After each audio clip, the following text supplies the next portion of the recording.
Hey there everybody, I'm Pete Burak. You're watching Cathlist. In honor of Father's Day, we thought we'd share a list of saints who were dads. And no, I don't mean father as in FR period priest fathers. They're awesome and worthy of celebrating, but that list would be like 45 hours long. I'm talking about the guys who had wives, kids, and always got the big piece of chicken. If you're like me, the first father you think of when you think of Saint Dad is Saint Joseph. Even though he's an obvious choice, it's worth remembering and celebrating that though he was not Jesus' biological father, the role you play in your kid's life makes you a dad, and Saint Joseph was an awesome one. I mean, you don't get to be the patron saint of fathers without being awesome. Awesome. The other patron saint of fathers is Saint Joachim, Mary's dad and Joseph's father-in-law. Even in patronage, poor Joseph is still in his father-in-law's shadow. By the way, shout out to all the adoptive fathers out there who are awesome dads to their kids. Saint Lorenzo Ruiz of Manila is the first Filipino martyr. He was a professional calligrapher and document transcriptionist and the father of 2 sons and a daughter. Details are sketchy, but somehow he came to be accused of murdering a Spaniard, which in the Philippines was a super huge problem because, you know, colonialism. To escape, he hopped on a ship with 3 Dominican priests. They ended up in Japan, which was engaged in an intense persecution of Christians at the time. Yay, I'm safe. Wait, what? Where are we? They were exposed as Christians and tortured. They renounced their faith at first, but managed to reclaim it and were murdered. Saint Donald was a layman from Ogilvie, Scotland, and became a single father when his wife died. I should mention he was a single father of 9 daughters. 9. 9!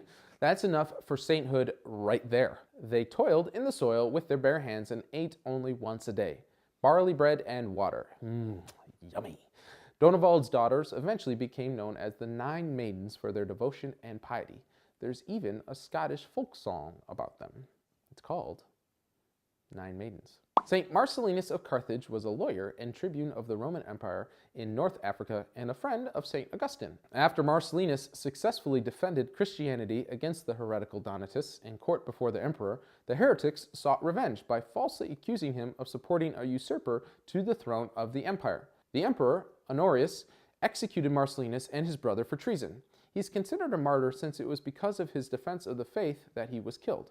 In a move that I'm sure causes him a great chuckle in heaven, the emperor realized his mistake a year after Marcellinus was executed. The emperor posthumously cleared Marcellinus and his brother of the charges. So, you know, no harm, no foul, right? And finally for now, Saint Walbert of Hainault was a nobleman who was married to Saint Bertilia of Thuringia and father to Saint Waltrude and Saint Aldegundus. Wow, a whole saintly family with really bizarre names. There's actually a lot of families in early church history that all became saints, but Brian chose this particular family because he said he wanted to see me try to pronounce Walbert of Hainault, Bertilia of Thuringia, Waltrude, and Aldegundis twice. Ha! I did it! Also, in case you're wondering, Hainault is in Belgium, and Brian is a bully and mean. But I love you. Hearts. And that's all the time we have for now, folks. Thanks for watching this episode of Cathlist. Don't forget to subscribe to our channel, and we'll see you next week. God bless.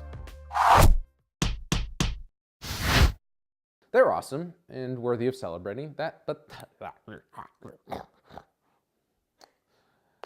Posthumously. I can't say that. I've never been able to say that word. Say it again. Posthumously. Posthumously. That's better.